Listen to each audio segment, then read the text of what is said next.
ఆంధ్రప్రదేశ్ రాష్ట్రం అభివృద్ధిలో రెండవ స్థానంలో ఉందంటూ కేంద్ర ప్రభుత్వం గణాంకాలు విడుదల చేసినటువంటి నేపథ్యంలో వైసీపీ నేత బొత్స సత్యనారాయణ దీన్ని ఖండించారు.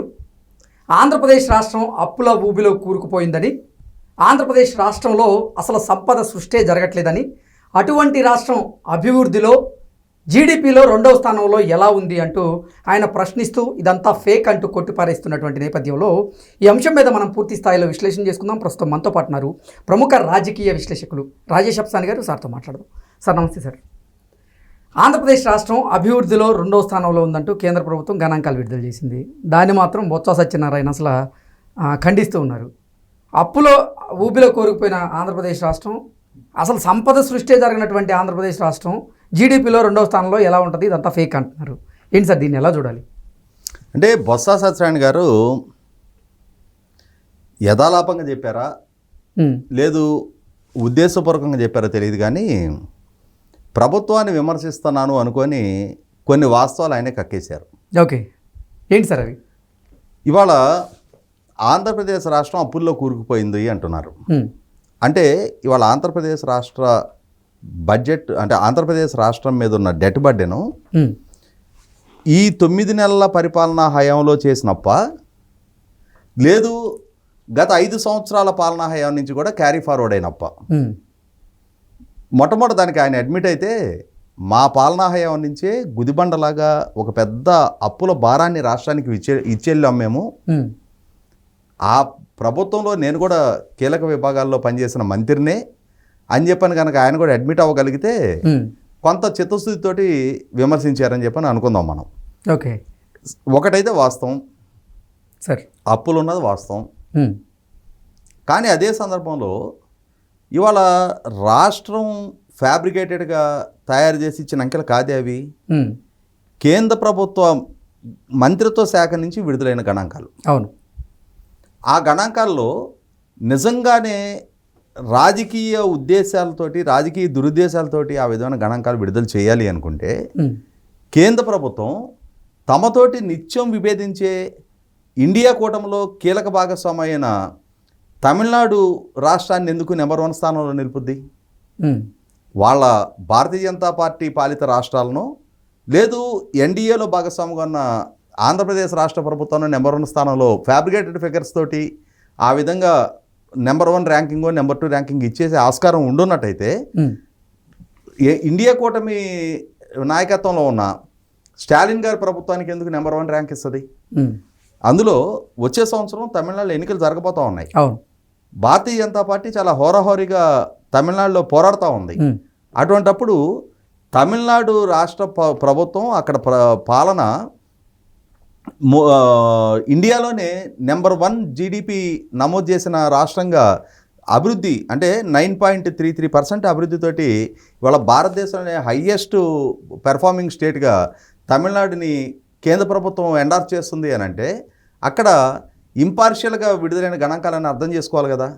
ఈ మాత్రపు కామన్ సెన్స్ కూడా ఇంత సుదీర్ఘ అనుభవం ఉన్న బొత్స సత్యనారాయణ గారికి లేదని అంటే మనం అనుకోవాలా, లేకపోతే ఆయనకు ప్రకటించుకుంటున్నారా? ఇక్కడ బొత్స సత్యనారాయణ గారు ఏమంటున్నారంటే అప్పుల భారంతో కొనారిల్లిపోయింది, సంపద సృష్టి జరగటం లేదు, మరి అభివృద్ధి పరంగా కానీ సంక్షేమ పరంగా కూడా ఈ ప్రభుత్వం ఇప్పటికీ ఈ 9 నెలల్లో చేసిందేమీ లేదు, అటువంటిప్పుడు ఈ గణాంకాలు ఎలా నమోదవుతాయి అంటున్నారు. సరే, ఇవి తప్పుడు గణాంకాలు. మీరు వాళ్ళ కౌన్సిల్లో ప్రతిపక్ష నాయకుడు కదా, మరి మీకు కూడా ప్రభుత్వంలో నుంచి సమాచారం అందుతూ ఉంటుంది. ప్రతిపక్ష నాయకుడిగా బాధ్యత కలిగిన కౌన్సిల్లో లీడర్ ఆఫ్ అపోజిషన్గా ఉన్న మీరు అసలు గణాంకాలు బయట పెట్టండి. ఇవాళ మా పాలనా హయాంలో 6.19% గ్రోత్ రిజిస్టర్ అయింది. మాకన్నా 2.02 అదనంగా 8.21 ఇప్పుడు ఈ ప్రభుత్వం నమోదు చేసినట్టుగా చూపిస్తూ ఉన్నారు. మాకన్నా 2.02% అధిక గ్రోత్ అసాధ్యం. మా 6.19 కన్నా కూడా అధోగతిగా ఈ ప్రభుత్వం పరిపాలన చేస్తుందనే రికార్డు మీ దగ్గర, అదేమో డాక్యుమెంట్ ఎవిడెన్స్ మీ దగ్గర ఉంటే బయట పెట్టండి.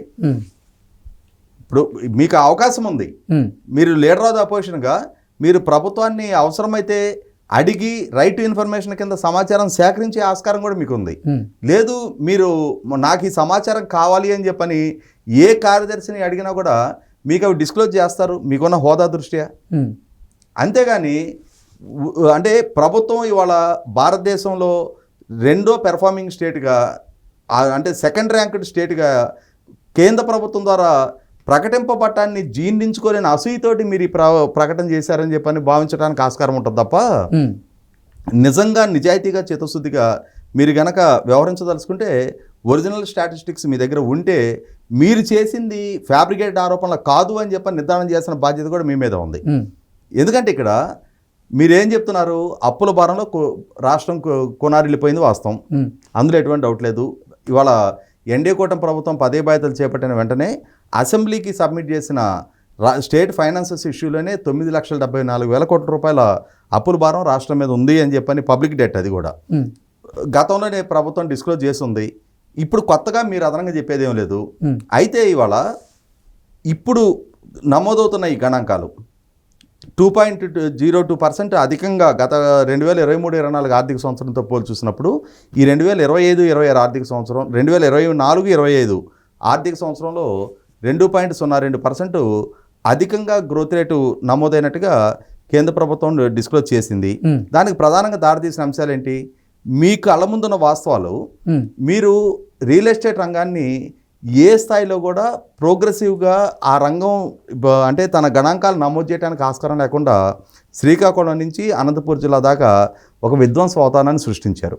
ఈ ప్రభుత్వం పదే బాధ్యతలు చేపట్టిన తర్వాత లక్షల కోట్ల పారిశ్రామిక ఒప్పందాలు ఖరారవుతూ ఉన్నాయి. లక్షల మందికి ఉపాధి కల్పన దిశగా ప్రణాళికలు రచించబడతా ఉన్నాయి. అమరావతి దగ్గర నుంచి ఇరిగేషన్ ప్రాజెక్టుల పరంగా అంటే పోలవరం లాంటి ఇరిగేషన్ ప్రాజెక్టుల వరకు బడ్జెట్ కేటాయింపులు జరిగినాయి. మళ్ళీ తిరిగి పనులు వేగం పుంజుకోవడానికి మార్గం సుగమవుతూ ఉంది. పారిశ్రామిక ఒప్పందాలు ఖరారవుతూ ఉన్నాయి. దీంతో ఇవాళ రాష్ట్రంలో ఒక పాజిటివ్ యాంబియన్స్ బిల్డప్ అయింది. పెట్టుబడులు రావడానికి మార్గం సుగమమైంది. అన్నిటికన్నా ముఖ్యంగా వ్యాపార అవకాశాలు పెరుగుతూ ఉన్నాయి. మోస్ట్ ప్రాస్పెక్టివ్ స్టేట్గా అంటే చంద్రబాబు నాయుడు గారు పదే పదే చెప్తూ ఉంటారు, when there is a crisis there is an opportunity అని చెప్పని. మీరు సృష్టించలేని విధ్వంసం నుంచి మళ్ళీ తిరిగి రాష్ట్ర పునర్నిర్మాణ దిశగా ఆయన అడుగులు వేస్తూ ఉన్నప్పుడు అక్కడ క్రియేట్ చేయబడుతున్న అక్కడ సృష్టింపబడుతున్న అవకాశాల్లో నుంచి సంపద సృష్టి డెఫినెట్గా జరిగి తీరుతుంది.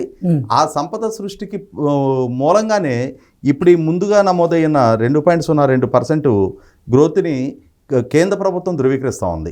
మీరు కనుక కేంద్ర ప్రభుత్వం విడుదల చేసిన గణాంకాలతో విభేదిస్తూ ఉంటే కేంద్ర ప్రభుత్వమే తప్పుడు గణాంకాలతోటి ప్రజలను మభ్యపెట్టే ప్రయత్నం చేస్తుందని చెప్పానంటే కేంద్ర ప్రభుత్వాన్ని డైరెక్ట్గా విమర్శించండి. మీరెందుకు రాష్ట్ర ప్రభుత్వాన్ని విమర్శించే ప్రయత్నం చేస్తున్నారు?